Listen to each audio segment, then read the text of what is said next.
Welcome back. I'm talking to Gary Heseltine, who is a detective constable and he's also a UFO researcher. Now, we were talking about the Sun newspaper, Gary, which, a lot of people ridicule it, but it is the most widely read newspaper in the UK. It is. So it's influencing millions of people's lives. Absolutely. And they wrote a report on the Exopolitics conference, and you're going to just mention that article first, Gary.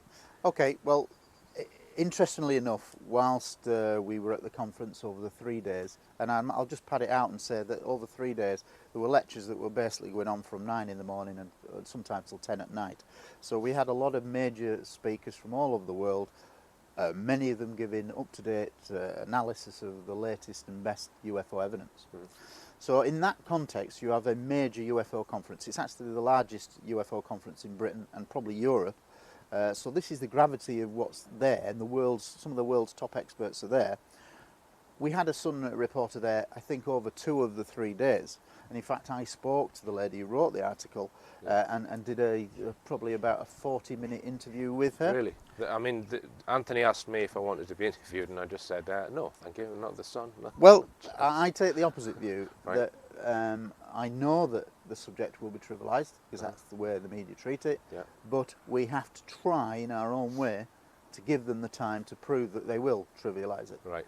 So in a sense, rather than acquiesce, I'll play ball, because then I'll use it to my advantage and say, well, I did a 40-minute interview, I talked about what is Britain's most famous case, widely regarded now as probably the second most famous case after Roswell in the entire world, and that I've just done an evidential review, and she's asking me all the right questions and I'm giving her truthful answers of what I found in my research.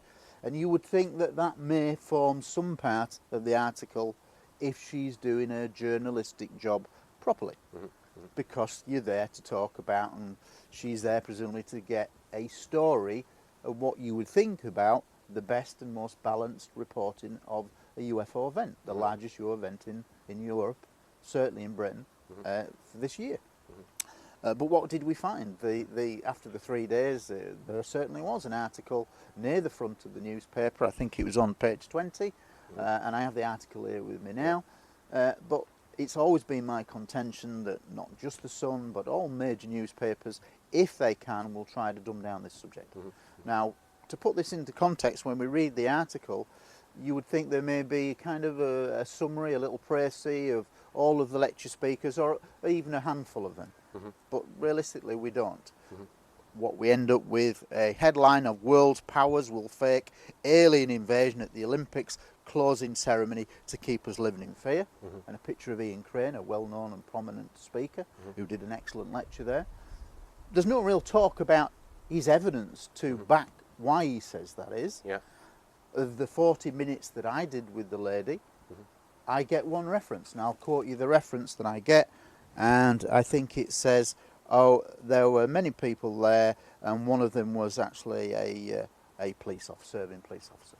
So my 40 minutes of actual evidence about the best case in Britain's history doesn't even get mentioned at all, and there is just a subtle reference that it includes a police officer, as if to say, well, is this man mad? He believes in UFOs. But why do I believe in UFOs? It's never mentioned. Nobody looks at the evidence. So this is key.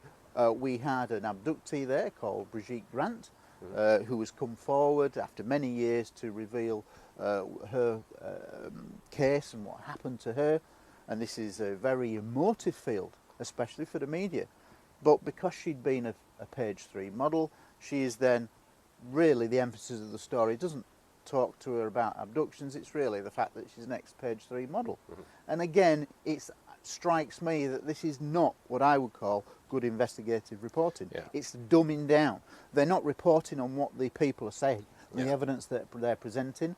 They're looking for a sensational aspect to kind of give you a headline that just dumbs it down to the people reading that newspaper. And they say that the Sun is something like 3 or 4 million people buy it, but with the knock-on effect that people that read it at work and pass it on, you may be reaching an audience of 10, 12 million people a day. So the paper is actually very, very influential. And if they are saying to the public on a often repeated basis, as do other major newspapers, that there's nothing to this subject, then quite rightly, It's not amazing to think that the general public are left thinking, well, there's probably not much to the subject. I mean, you mentioned Bridget Grant, and I'm going to go a bit further than what you've said there, Gary, just for the record.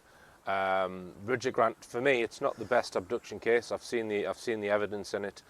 She gets on platforms with Nick Pope, who will not publicly say that he thinks UFOs are real. And remind us who Nick Pope is. Nick Pope is the Ministry of Defence, ex-Ministry of Defence UFO desk man. Between 91 and 94. Okay.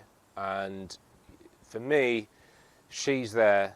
She's put up in the newspaper. She's a page 3 girl. So your average person, I'm not talking about every person. Some people will look further at the information, but your average Sun reader will say, oh, she's talking about UFOs. She was taken about a UFO. Okay, I don't believe that. But for me, there's another agenda at work. She's with Nick Pope, and I've actually shared this with her. So if she's watching, I'm sorry, but this is my opinion. I can't prove that she's either being used by the same people who are in control of Nick Pope, but that's what I suspect. So there you go, I've said it. So for me, that then allows them to control the information on abduction and abductees through someone whose story always gets put forward first before any of the other thousands of abduction cases, many of which are far more evidentially better than her case. So I just wanted to get that off my chest. Right, now, that's your view, Richard. That's my view, yeah, okay.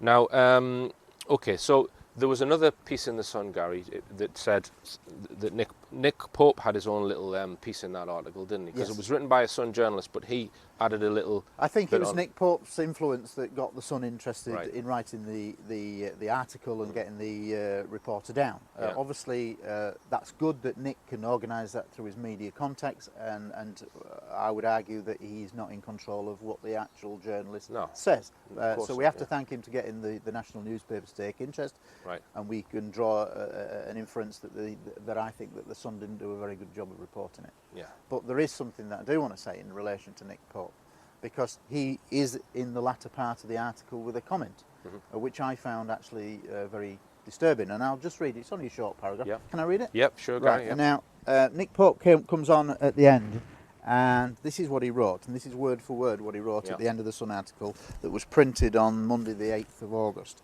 He said, exopolitics is what you might call the militant wing of the UFO community.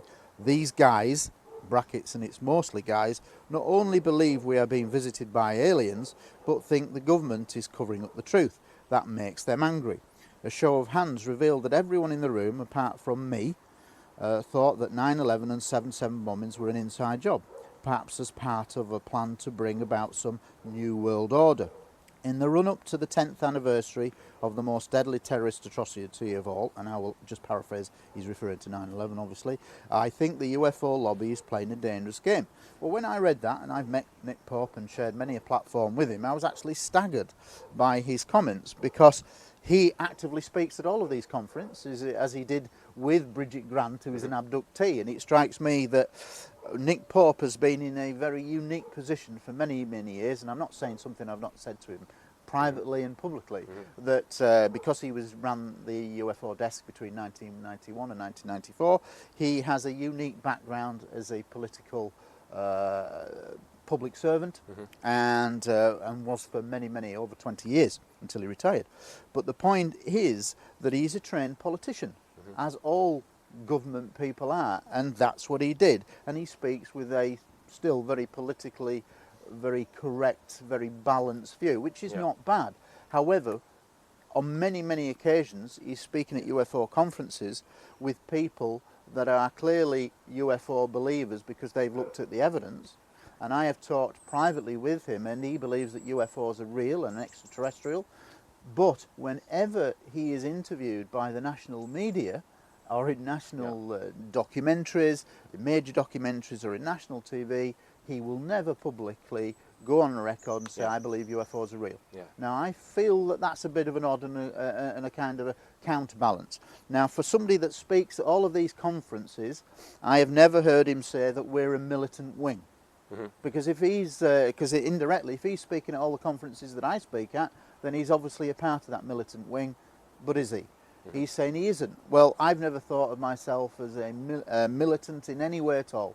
All I have ever tried to do is bring the facts of cases to the public as best I can in the limited way that I can. And my research over 9 years is with police officers, and I now have a database that contains over 400 cases involving over 900 British police officers. But do the British media report on that? Less and less. Initially when I started they did, but now the more the figures are, and more that you would think is more persuasive that UFOs, and there might be some reality to the subject, the less the media seem to show an interest. And so I was appalled by what he wrote there, and actually by the entire tone of the article that did not reflect much of the good work being done by serious US researchers from all over the world, many of whom have got degrees and scientists who are publicly doing very good work. None of that is reported. And for him to say that we were a part of a militant wing, I was personally offended by that. So you described the Exopolitics UK movement as the militant wing of ufology. And I think that the UFO lobby is playing a dangerous game. Well, he's a part of that lobby because he speaks at virtually every conference there is. So for him to say that, I personally took that as an insult because I'm certainly not militant and far from it, because I think the way to portray this subject is to talk about the evidence, and that's all I actually do, Nick. I mean, that would make me the militant wing of the militant wing.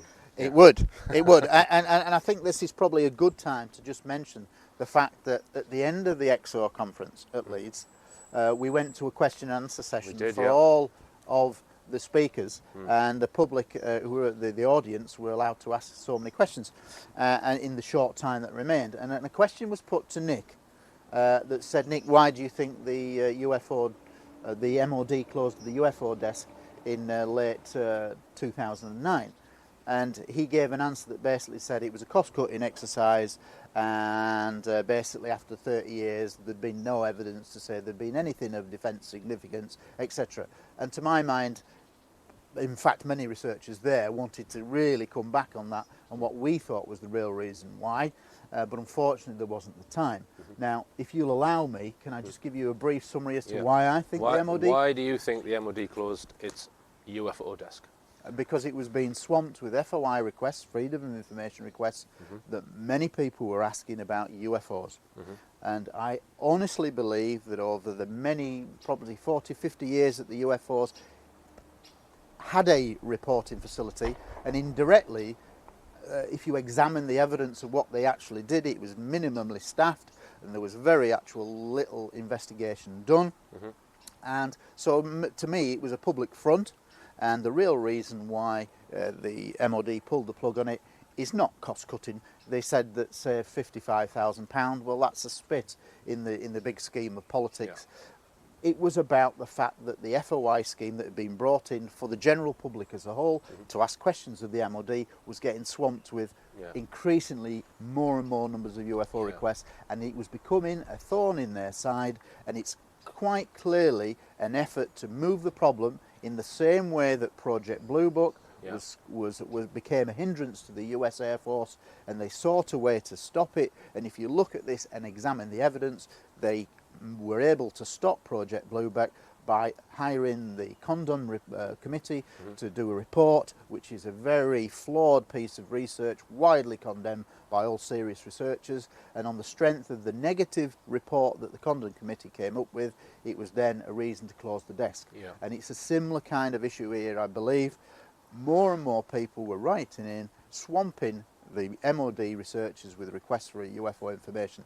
And it ironically came at a time when the number of UFO reports in Britain was soaring for many, many years. For well over 10 years, these were the highest figures. I think 600-700 reports in 2008, along those figures, the highest numbers. And this, to me, was an absolute cop-out by Nick to say that it was just a government exercise to save a bit of money. I mean, I'm not sure what the figures are on how many FOI requests they get, but it's a very high percentage of general FOI requests are UFO related. Yeah, so there's a lot of people interested. An embarrassing statistic for them that's really the main subject that people are interested in getting information from, which suggests the public think they're being lied to and this information touching on that, right? We have a major bit of confusion here, because touching on what you're saying is that we're saying that there's a lot of FOI requests related to UFOs, that it's something that people on the internet are regularly asking for information about. There's literally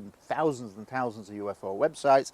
Whenever they've done major Gallup polls, whether it be anywhere around the world, about whether UFOs are coming here now, i.e. flying saucers are real and are extraterrestrial, the vast majority of them have always come back with very high percentages, often in excess of 70%, that say that people believe that UFOs are coming here now and of extraterrestrial origin.